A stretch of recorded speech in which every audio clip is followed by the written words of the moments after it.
this is over. We are going to end you. Try doing it without powers. You have nothing on me! And you never will. Even when there is nothing left of your pathetic family.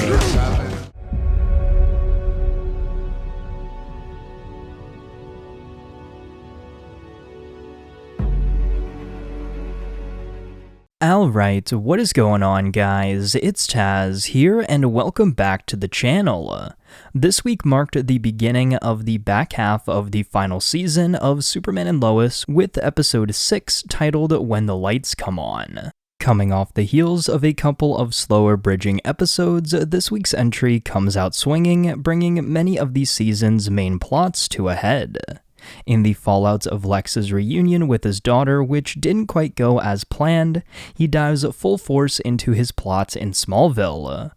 Clark and Lois continue their investigation into Luthor's inner circle and see if they can try to turn some of those closest to him. John continues to ramp up his Superboy activities during Jordan's hiatus, and the boys do their best to try and hold on to the family secret, while it seems like the rest of Smallville is putting the pieces together. Spoilers if you have not seen the 6th episode of Superman and Lois's 4th and final season, but with that out of the way, let's fly right into this episode breakdown. From the opening scene of the episode, the stage is set. Luthor is angry, so angry that they bring back his rock rage music over a montage of him breaking stuff like Limp Bizkit in between sharpening his blade.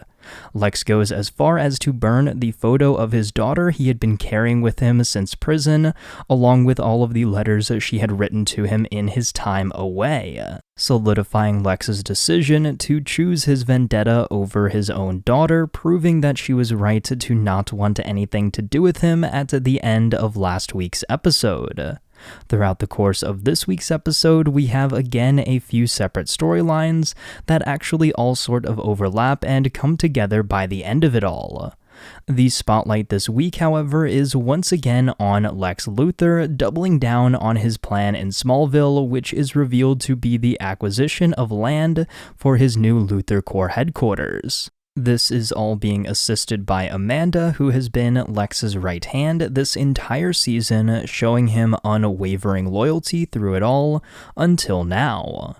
On the Kent family side, Clark and Lois discuss plans to try and send Lex back to prison, potentially with the help of some of his current employees, if they can flip them to the proper side. Throughout the episode, we check in with John and Jordan, where Jonathan has fully embraced his role as Superboy, making more and more saves that are becoming increasingly public. Jordan, on the other hand, is struggling with finding a place and a purpose, and now that he has temporarily given up the superhero mantle to his brother. He goes as far as to try and get a summer job at the diner with Sarah, however, she leans on the fact that Jordan has these special abilities and he's destined for so much more than just working in a restaurant. And this whole conversation sits with Sarah and weighs on her pretty heavily throughout the remainder of the episode, as she feels like she could be doing more with her life as well. Lois goes to investigate Lex's assistant Amanda and has a seemingly productive conversation with her, bringing up the fact that Lex is not to be trusted, planting the seeds of doubt in Amanda's mind, which continue to grow as she begins to see more and more of who her boss truly is. Speaking of who Lex truly is, he goes to talk to Lana about the land he is trying to buy, and when Lana holds her ground and tries to block the sale, Lex throws out some threats that are not to be taken lightly. With the knowledge of Luthor's quest for Smallville's land, Lana enlists Clark's help to try and block this deal from going through. They talk to the landowner and are able to convince her to not sell fairly easily, as she is yet another person in town who knows Clark's true identity. This continues with John and Jordan when the football coach Gaines tries to convince the boys to come back next season, revealing that he knows they have powers as well and wants to use that to his advantage on the field.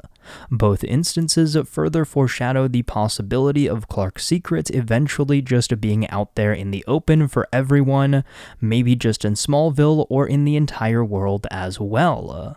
Eventually, Lex goes to confront the landowner very publicly in a bar in town, where he not only tries to pay off the people of Smallville, but also starts to show his true colors to everyone, as he once again explodes with rage when his plan fails.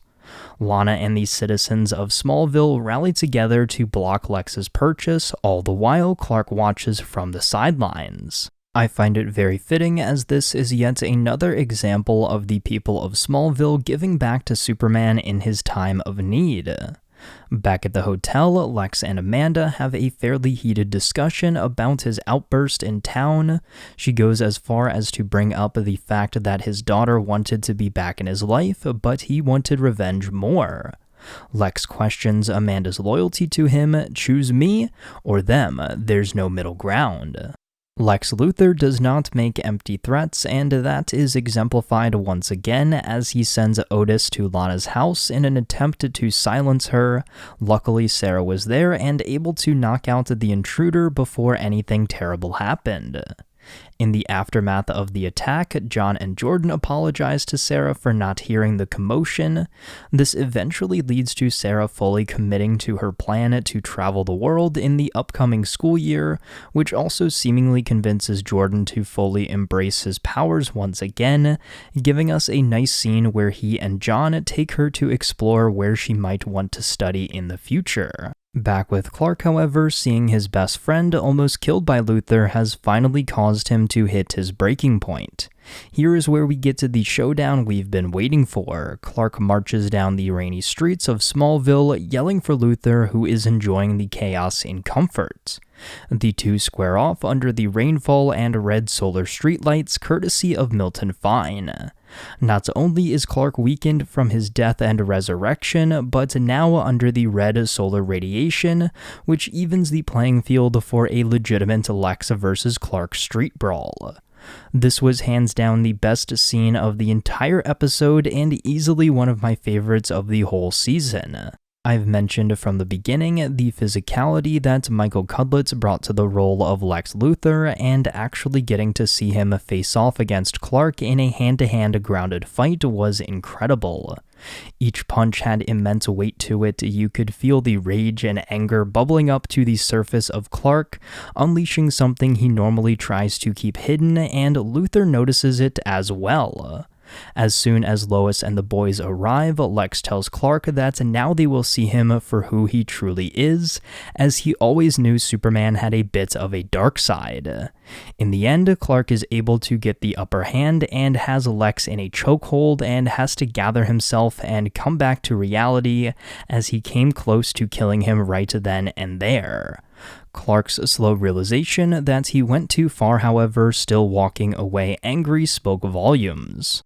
Rounding out the episode, the Kents decompress from the brawl, and while John and Jordan found it quite epic, both Lois and Clark knew that it wasn't the answer and they shouldn't have to stoop to Luthor's level. Lex goes back to Metropolis to tend to his wounds, realizing that even a slightly less powerful Superman under red sunlight is still a formidable opponent. Amanda comes back with an answer for Lex, choosing him, standing by his side, and even helping him patch up his cuts. The final shots of the episode seem to imply that Amanda is with Lex as more than just a partner in crime, also promising to get him a better suit. Zoom out of the window, revealing the Luthor Corps L-shaped tower in Metropolis, Lex and Amanda's base of operations to stop Superman. Theories from this week's episode. The big one is that we received multiple name drops and references to Milton Fine, aka Brainiac. He's the one who created the solar streetlights for Lex's fight with Superman, and the more we hear his name, the closer we are to actually seeing him appear on screen, again hopefully played by Tom Cavanaugh. Next up, a continuing theme of this episode and the last few episodes has been Clark's struggle with the fact that while he's back from the dead, he's nowhere near as powerful as he once was. I've seen the theory thrown around that maybe he won't ever be back to full strength and end off the series coming to terms with that fact, eventually passing the mantle of Superman onto both John and Jordan, especially after this week, as it seems like Jordan is getting the itch to return to heroics, while Clark would stay more so in the background, making saves only when absolutely necessary, instead focusing on his life as Clark Kent, gracefully aging with Lois and enjoying everything that the life of a regular guy has to offer, even if it comes with a few more gray hairs.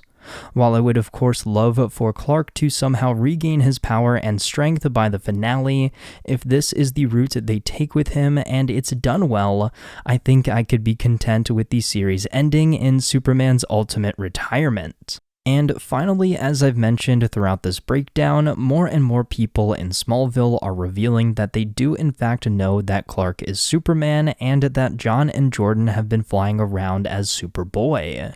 Next week's episode seems to tackle this head-on, however, I once again believe that this could be set up for Clark to ultimately have to reveal his identity to the world, especially if they do go down this depowered Superman retirement route. Overall, guys, this was certainly the strongest episode of this middle chunk so far, giving us a concrete vision for where the final 4 episodes are going to lead us. Lex has been driven out of Smallville not just by Superman, but the people of this small town as well. Now dressing his wounds and plotting his ultimate vengeance, Lex is back in Metropolis, and with the help of Amanda as well as Brainiac in the shadows, Luthor will once again attempt to take down Superman and Lois. I think this week's episode did an incredible job of solidifying Lex's unhinged and irredeemable behavior, juxtaposed by the unity and strength of the people of Smallville. Clark, while struggling with the fact that he isn't the hero he once was strength-wise, is having to come to terms with the fact that he might have to approach things in a different way. Although he just has to remember to stay true to who he is at his core and not let his emotions get the best of him like they did when he confronted Luthor. Easily one of my favorite moments from throughout the entire series, the lighting, cinematography, and framing was on point. Just incredible to see a side of Clark and Superman you wouldn't expect to be there under the surface. Next week, we will seemingly dive deeper into the inner machinations of Lex Luthor, complete with hopefully his Lexo suit courtesy of Amanda, along with his clean shave to signify a new chapter in his quest for vengeance. It seems like after the trip around the world with Sarah, now both John and Jordan are going to be in full Superboy swing as well. While it is sad that with every week we move closer and closer to the end of the series, I couldn't be more excited for us to see where these final 4 episodes take us. But with that said, guys, I want to know your thoughts on episode 6 of Superman and Lois's final season. Do you think Clark will ever return to full strength? Will Lex succeed in his plot to defeat Superman and claim Smallville as his own? And what character that we haven't seen yet this season are you most excited for? Just let me know your thoughts on all of this down there in the comments below. But until next time, guys, it's been Tazz, and I will see you guys in the next video.